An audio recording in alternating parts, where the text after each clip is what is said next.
Hello, everyone. If you are joining me today, my name is Marcel Jaff, and today we will be sharing with you. Hello, you are joining me today. My name is Marcel Jaff, and today, again, my name is Marcel Jaff. Thank you for joining, and today we'll be sharing with you how to make behavior changes. I hope you can see my screen. I don't know if you can see my screen.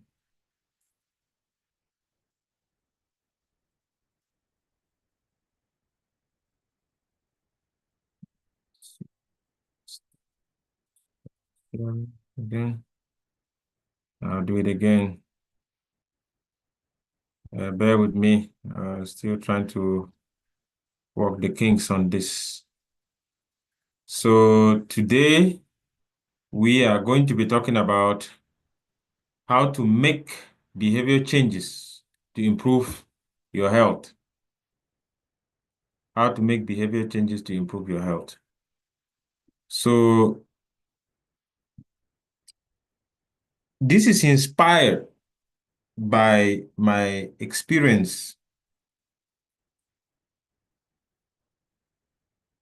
working with people that have reached out to me after watching my videos. Many people have watched my videos. They hear that I'm a raw vegan and they hear that I do water fasting. So they reach out and they want to make these changes. Some want to change their diet, maybe not completely raw like me. Some want to just eat more fruits and vegetables. Some want to do more exercising. Some even want to try fasting. But the problem is, many of them have difficulties making these changes cold turkey. So I decided to come up with something, hopefully, that I can share that can help them in that direction.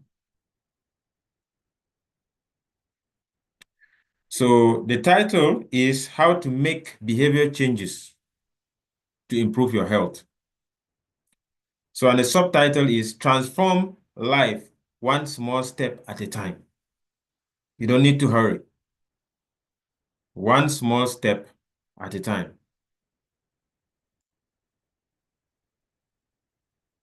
So, question. Now, have you ever tried to lose weight? Have you ever tried to incorporate a change like eating more fruits and vegetables? Have you ever tried even to reduce stress? Have you ever tried any change in your life? You will notice that making these changes is very hard. For some people, it may involve disrupting their life completely, and people are not ready for change. Change is hard. If you think change is easy, wait until Monday comes. You know what's going to happen here in the States. Change is coming, right? So change is not easy, even in our personal lives. So today we are going to explore some proven strategies for lasting change. And this work is inspired by the work of B.J. Fogg, Professor B.J. Fogg, who is a Stanford University professor. So that is our inspiration. Now, let's look at the elements of behavior change. What are the elements of behavior change? So, behavior change comes from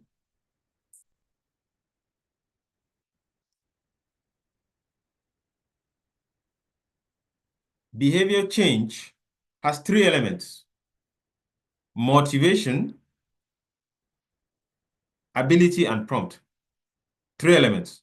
So which means behavior change happens when motivation, ability, and prompt converge together at the same time. That's when you get behavior change. These three things have to come together at the same time. If they don't happen at the same time, if you don't have all these three elements, behavior change will not occur. So that's why you see there on the slide. Say behavior happens when motivation, ability, and prompt converge at the same time. So what is motivation? Very easy, right? Your desire to perform a behavior. I want to get up and go to the gym. That's a motivation. I want to do a push-up. That's a motivation. You know, that desire. Then ability is your capacity to perform the behavior. Can you actually do this? If somebody said do 100 push-ups, can you do 100 push-ups? That's ability. Somebody said change your diet, become a raw vegan. Can you actually eat raw? I've been a raw vegan since May of 2024. Can you do that? Prompt, very simple. That trigger, right? That trigger to start the behavior. Let's say it's you wanted to get up at 4 o'clock in the morning and do yoga, and then the alarm on your phone goes off. That is the prompt.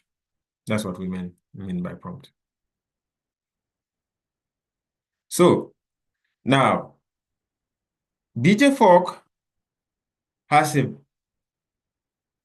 a model out there. He calls it the Fogg behavior model.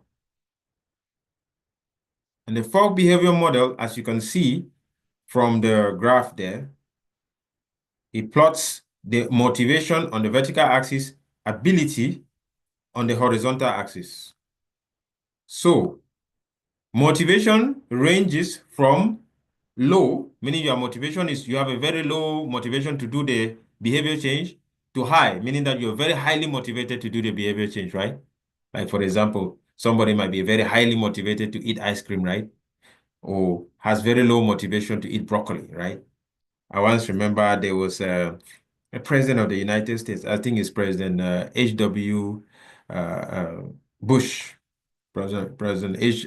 Bush, the senior Herbert Walker Bush, who once said that he's the president of the United States and the president of the United States should not eat broccoli, right? So he had low motivation to eat broccoli, right? Uh, then ability. Ability ranges from something that is hard to do, the behavior, to easy to do the behavior, right? If you wanted to do like, let's say somebody was going to floss and he was going to floss just one tooth, that's easy, right? That's easy to do the behavior. If they tell you, hey, floss all of your teeth all the time, 3 meals, after every 3 meals, okay, maybe that might be harder to do, right? Again, that's just an example. So motivation varies over time, and motivation is typically unreliable.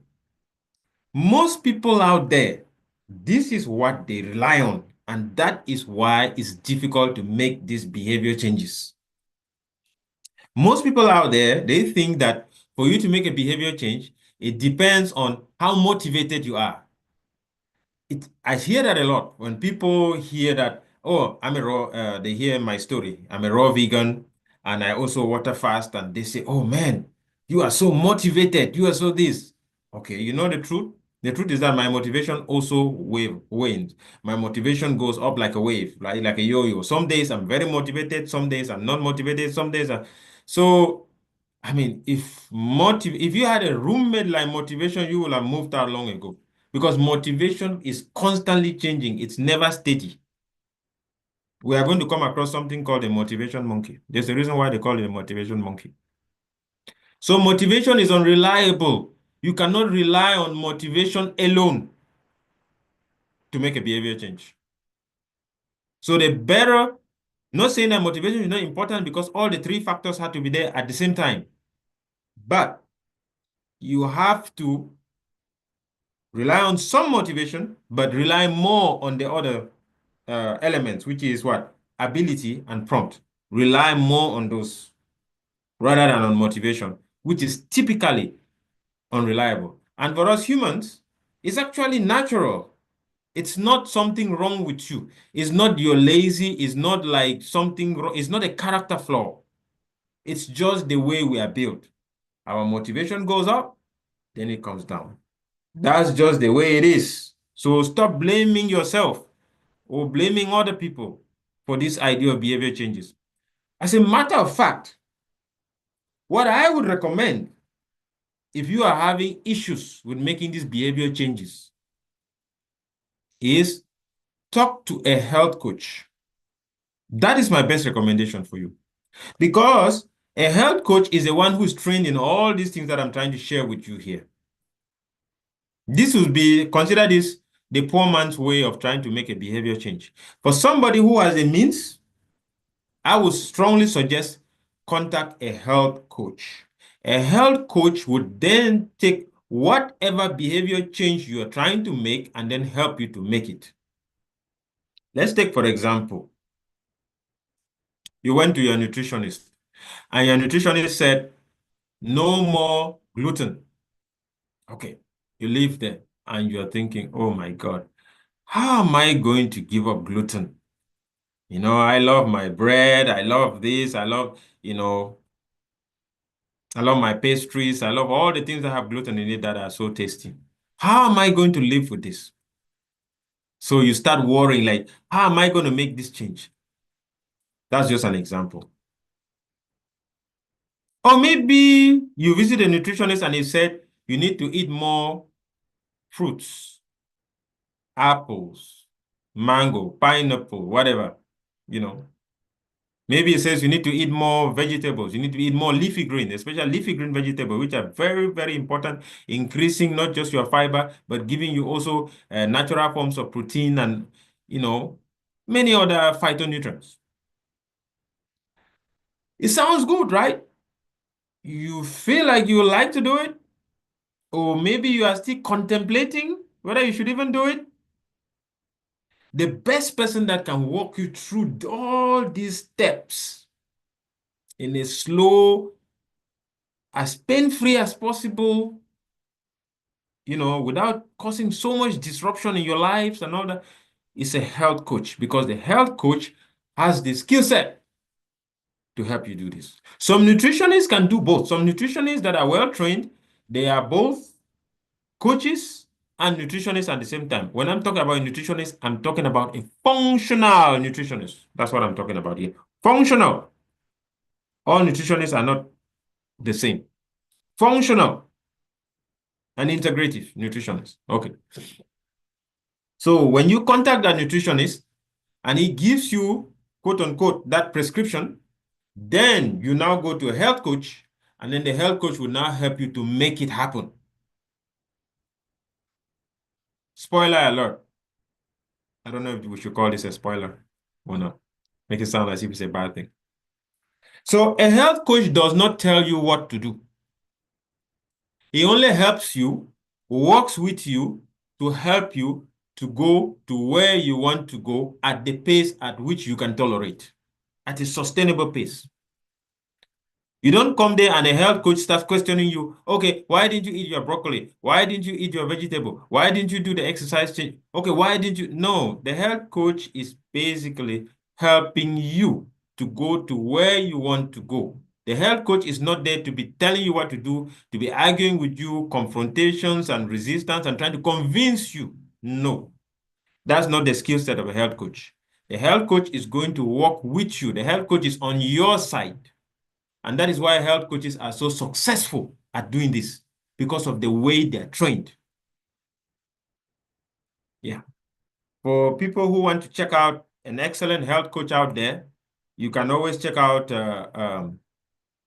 Dr. Karen Lawson. That is a real professional. He's a medical doctor, but he's also a health coach. He understands it inside out. He's written books about it.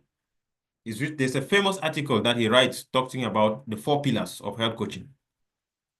So I'll refer you, go to the internet, type Karen Lawson, Dr. Karen Lawson, and watch his videos. Watch her videos. read her articles, and you'll be very impressed.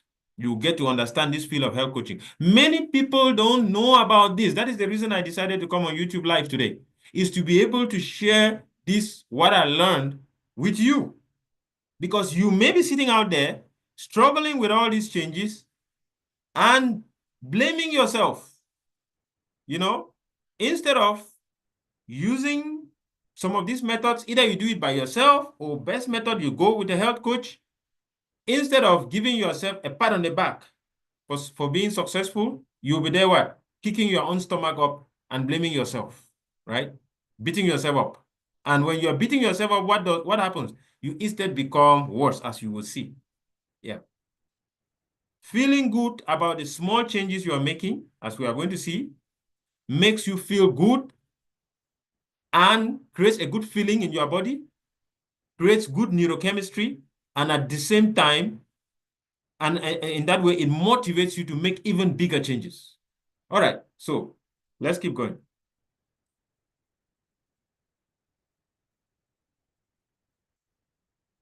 So Professor B.J. Fogg has a theory called behavior design. That's his own model. That's his own theory of how to deal with behavior changes. And we've already said that behavior changes are very difficult to do. So he came up with the Fogg behavior model. So it says that you should start small. Start with something small. Then you attach new habits to existing routines. Let's say when you get up every morning, you brush your teeth, right? Okay. If you brush your teeth and then you say, I'm going to floss just one tooth. So you brush your teeth and you floss one tooth. That is, you've already added a routine you have already added a new habit to an existing routine. If you are like me, you are going to hear this throughout this show or this presentation. You keep repeating, because that's what I've been doing myself. What I'm telling you is what I do. So when I get up from bed at 4 o'clock, then what do? I either go to the gym and do 30 minutes exercise in the gym, or I do my yoga. So you see, it's a routine already. When you get up from bed, then you do something, right? So for example, brushing your teeth, or maybe it could be after getting up from bed, you do 2 push-ups. Dr. BJ Fogg talked about how when he goes to the bathroom, when he pees, then he does a push-up or 2, right? And then make behaviors easy to perform. Very, very important.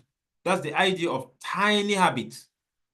Whenever something is difficult for you to do, the best thing for you to do is scale it back, reduce it, make it easier to perform by reducing the habit. Let's say flossing, right? We could have said, hey, floss all of your molars, right? Floss all of your teeth. No, we said floss one. That is making the behavior easier to perform. And then another important thing is celebrating wins. This is very important. You'll hear more about celebrating wins there. Very important. Then there's another concept of motivation versus ability. We already talked about motivation, right? That desire, ability, that capacity, right? Motivation and ability, they tend to compensate each other. They are like teammates. They work together. They compensate each other, right? So, which means when you are having motivation, when you are reducing, somebody's having ability, motivation comes in. Ability, those two things, they tend to work together. That is what the research shows. So if your motivation is low, the behavior must be easy, right? If you have very low motivation to do something, the best way, if you have very low motivation to do something, then, the behavior change that you are doing needs to be something that is easy, because you are not very motivated to do it anyway, right? And when motivation is very high, it's very easy to do even hard tasks, right? You're very motivated. I want to do this, right? And like in my case, This motivation can even come from very negative things. Those who have watched my story online will realize that my own motivation came because of my health issues. I had to do it. I was having gastrointestinal issues. That was my motivation. I had to do it for health reasons. Some people, they find it difficult to get anything done. Why? Because the motivation isn't there. And as you know, motivation goes up and down. It's not reliable. Okay. Now let's talk about the motivation monkey.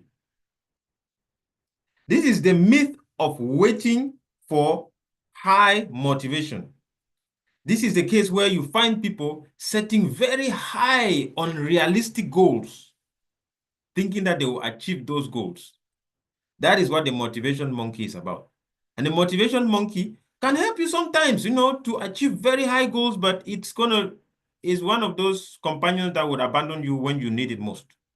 So the motivation monkey is not something you can rely on to change yourself, to do, sustainable behavior changes. And like we already said, motivation is unpredictable. If motivation was like your roommate, like the joke I'm making, if motivation was like your roommate, you will have moved out long ago, right? You cannot rely on it. It's unreliable. So you should focus instead on ability and prompts instead. Focus on ability and on prompts. That is what is going to help you. So create effective prompts. It's very important. Like we said, 3 things. You have to have motivation, ability, and prompt for you to make any behavior change. Can you think of any behavior change that you do that there is no prompt? For you to get up from bed, you have an alarm clock that woke up, right? That went off, so you got up, Something prompts you to do something. That is what trigger. You need a trigger. There's no trigger, you wouldn't do anything, right? So you should identify natural prompts. Existing habits and routines are very natural prompts. Brushing your teeth. We mentioned brushing your teeth when you get up from bed, right? That is already a natural prompt. Take advantage of it. Say, hey, after I brush my teeth, I'm going to do what? I'm going to do 1 push-up. After I brush my teeth, I'm going to floss 1 tooth. After I brush my teeth, I'm going to do whatever thing. Use those already natural prompts that are there. Use environmental cues, For example, you could say, put on your workout clothes by your bed, right? So when you wake up, your workout clothes are already there. Then the trigger goes, oh, it's time to go to the gym, right? Very simple things like this make a big difference. And then a simple way that BJ Fogg talks about how you can design tiny habits is like saying, after I this, then I will that. After I, the current habit, then I will, the new tiny habit. Example, after I make coffee, I will drink a glass of water. After I make coffee, I'll drink a glass of water. After I park the car, I will take 3 deep breaths. You see? So, very easy, right? You see, it's so easy to do this when you focus on starting with small things.